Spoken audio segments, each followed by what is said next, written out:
నమస్తే. తెలుగు రాజ్యంకి స్వాగతం. నేను మీ సంధ్య. భారత ఎన్నికల వ్యవస్థపై దేశంలోనే అనుమానాలు వ్యక్తమవుతున్న నేపథ్యంలో ట్రంప్ అమెరికా ప్రెసిడెంట్ కమెంట్స్ చేయడము, ఆ ఎన్నికల వ్యవస్థను మా దేశంలో కూడా మేము ఇంప్లిమెంట్ చేస్తాము అని చెప్పడము అనేది ఇప్పుడు పెద్ద ఎత్తున చర్చకు దారితీస్తుంది. దీంట్లో ఇంకా ఇండెప్త్ డీటెయిల్స్ లోకి వెళ్లే ప్రయత్నం చేద్దాం. సీనియర్ పొలిటికల్ అనలిస్ట్ పుల్లారావు గారు మనతో ఉన్నారు. ఆయన మాటల్లో మరింత సమాచారం తెలుసుకుందాం. పుల్లారావు గారు నమస్తే అండి. నమస్కారం అండి. భారత ఎన్నికల సంఘం స్వతంత్రత, పారదర్శకత పైన మొన్న ఎలక్షన్స్ తర్వాత నుంచి ఏ రేంజ్ లో డిస్కషన్ జరుగుతుందో మనం చూస్తున్నాము. ట్రంప్ ఈ అంశాన్ని ఇప్పుడు చర్చకు తీసుకురావడము అనేది అంటే మనము క్లియర్ కట్ గా ఉన్నామన్న మెసేజ్ ఇచ్చే ప్రయత్నమా, లేకపోతే మరొకసారి ఈ అంశాన్ని గురించి పెద్ద ఎత్తున చర్చ జరిగే అదా అంటే ఏం చెప్తారు? ఒకటి, కొత్తగా అమెరికన్ అంబాసిడర్ ఇండియాకు వచ్చిన పేరు సర్జియో గోర్, 38 ఏళ్ళు. ఆయన ట్రంప్ కు చాలా క్లోజ్, ఎందుకంటే వైట్ హౌస్ లో పనిచేసేవాడు.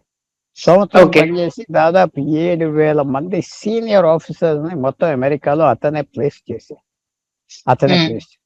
డైరెక్ట్ యాక్సెస్ అమెరికన్ ప్రెసిడెంట్ ఉన్నారు. ఫోన్లో మాట్లాడతాడు అతనితో.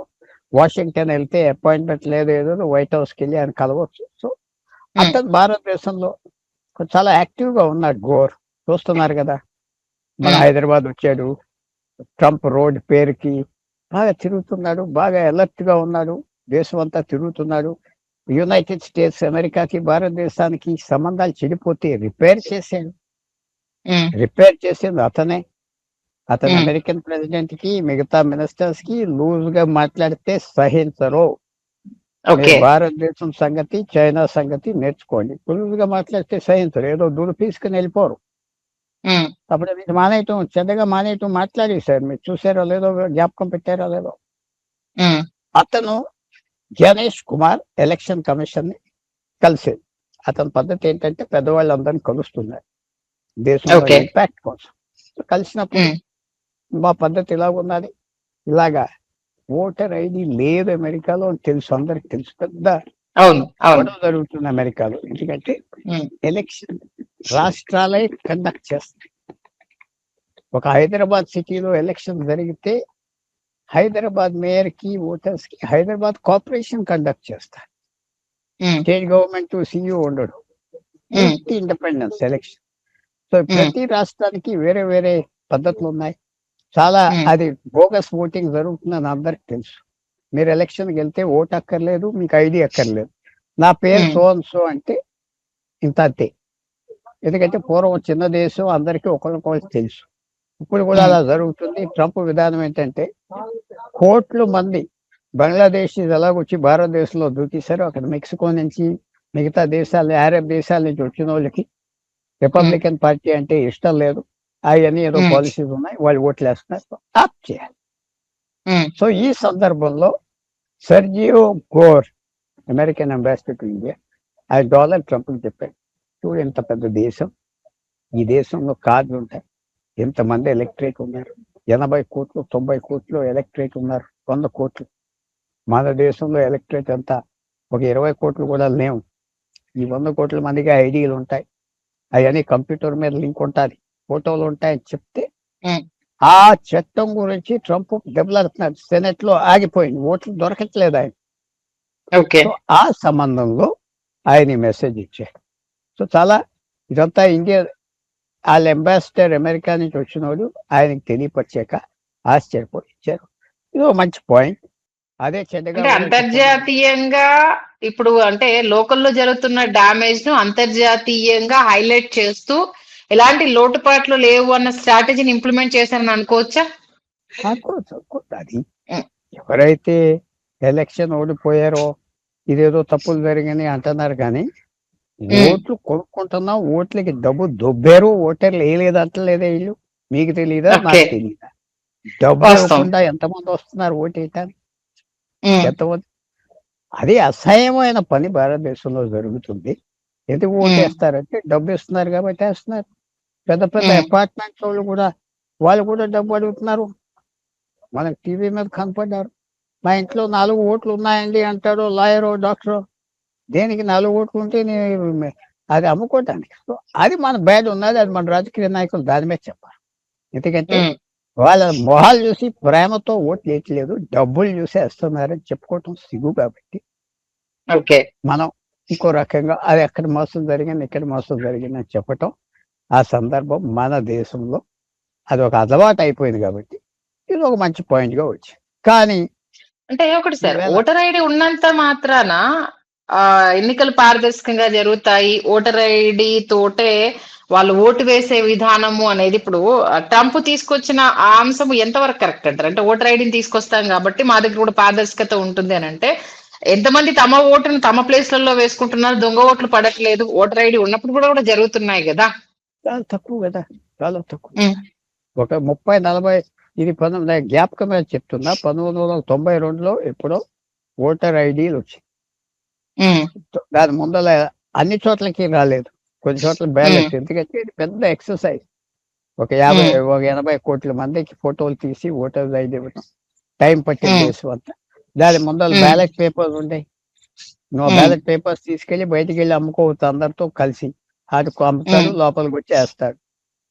అది జరిగేది చాలా చాలా రూరల్ ఏరియాస్ లో అన్ని చోట్ల. లేకపోతే మనిషి రాకపోతే వాడి పేరెంట్ ఆఖరి సాయంకాలం 5 గంటలకి లోపల 4:45కి ఎప్పుడో అందరితో కలిసి డబ్బులు ఇచ్చేసి అందరినీ నోరు మూయించేసి ఉన్న ఓట్లు ఏదో టక్ టక్ అని బ్యాలెట్ పేపర్స్ తీసుకుని కొట్టేసేవారు కొంతవరకు. ఇక ఓటర్ ఐడి కార్డు వచ్చాక ప్రతి మనిషికి కూడా ఆ ఓటు హక్కు ఉన్నదని తెలుసు, ఆ ఓటుకి వాల్యూ ఉన్నదని తెలుసు, బేరం ఆడుకోవచ్చు అని తెలుసు. డబ్బులు తీసుకోకపోయినా వాళ్ళు ఏదో రకంగా వాళ్ళు ఉపయోగించవచ్చు. మేము ఎమ్మెల్యేకి, ఎంపీకో, సర్పంచ్కో మేము వేసాం ఓటు అని చెప్పుకోవటానికి. సో అంత సింపుల్గా లేదు. అదొక మంచి డెవలప్మెంట్. కానీ ఎలాంటి ఓటు వేస్తున్నారు, ఎందుకు వేస్తున్నారు, అది వేరే విషయం. ఎందుకంటే ఇప్పుడు ఈవీఎంల పైన ఏ రేంజ్ లో డిస్కషన్ జరుగుతుందో మీకు తెలియంది కాదు. ఓటరు నిజంగానే మనం వేసిన ఓటు మనం వేసిన నేతకే వెళ్తుందా లేదా అన్న ఒక డిస్కషన్ మనకు గ్రౌండ్ లెవెల్లో జరుగుతుంది. ఓటర్కి ఎలా కన్ఫ్యూజన్ అయిపోయిందంటే, నిజంగా మనం ఓటు వేసినా ఉపయోగం లేదా అన్నది ఇప్పుడు ఆ డిస్కషన్ జరుగుతుంది. అంటే ఇది రాజకీయంగా డిస్కషన్ చూడాలా, లేకపోతే ప్రజాస్వామ్యంలో నిజంగానే ఈ తప్పు జరుగుతోంది అన్న వేలో ఆ పాయింట్ ఆఫ్ వ్యూలో చూడాలా? ప్రజలు దేన్ని విశ్వసించాలంటే ఏం చెప్తారు? అనుమానానికి ఆన్సర్ లేదు. ఓకే, అనుమానానికి ఆన్సర్ లేదు. ఒక వ్యక్తి మీద అనుమానం, అంటే మన పరకాల ప్రభాకర్ లాంటి వాళ్ళు సీనియర్లు ఇంత ఓట్ పర్సెంటేజ్ ఉంటే రాత్రికి రాత్రి ఇంత ఓట్ పర్సెంటేజ్ ఎలా పెరిగింది, ఈవీఎంల మాయాజాలము, పరకాల ప్రభాకర్ గారు, కొంతమంది సీనియర్ స్ట్రాటజిస్టులు వీళ్ళంతా కొన్ని లెక్కలు చెప్తున్నారు. ఆ లెక్కలతో నిజంగానే సదరు ఓటర్ కన్ఫ్యూజన్ అనేది కారణం కాదంటారా? I respect very much, I know him. ఆయన అంటే నాకు చాలా అతి గౌరవం, చాలా personally I have great affection, but I don't agree with him. ఎందుకంటే నేను చెప్పొచ్చు నెగిటివ్ గా ఇంకా ఎక్కువ నాకు చెప్పి, కానీ అది సాగదు. జనరల్ గా సెంటిమెంట్ ఎలా ఉన్నదో దేశంలో అందరికి తెలుసు కదా. సెంటిమెంట్ బట్టి కూడా జరుగుతాడు. మనం అది కూడా మర్చిపోతారు. మొదలు విజయ్ గెలిచాడు చెన్నైలో, అంత ఫ్రాడ్. డిఎంకే స్టాలిన్ ఓడించడానికి వాడిని తీసుకొచ్చి బీజేపీ గెలిపించిందా? ఎస్, అదొక కుట్ర థియరీ మీద వెళ్ళొచ్చు. కాదు, నేను 100 కుట్ర థియరీలు విజయ్ గెలుపు మీద ఇక్కడే చెప్పగలను. ఇక్కడే చెప్తా, చాలా అన్ని క్రెడిబుల్. అండ్ నేను కూడా అనుకుంటున్నా నాకున్న ఇమాజినేషన్ చాలా తక్కువ మందికి ఉన్నది. సో ఎన్నో నేను చెప్పాను, ఎన్నో. ఇప్పుడు మీకు ఒకటే చెప్పాను, ఇంకో 5 చెప్పొచ్చు విజయ్ గురించి. విజయ్ రహస్యంగా కొన్ని పార్టీలతో పొత్తులో ఉన్నాడు, కొన్ని పార్టీలు దింపారు అతన్ని.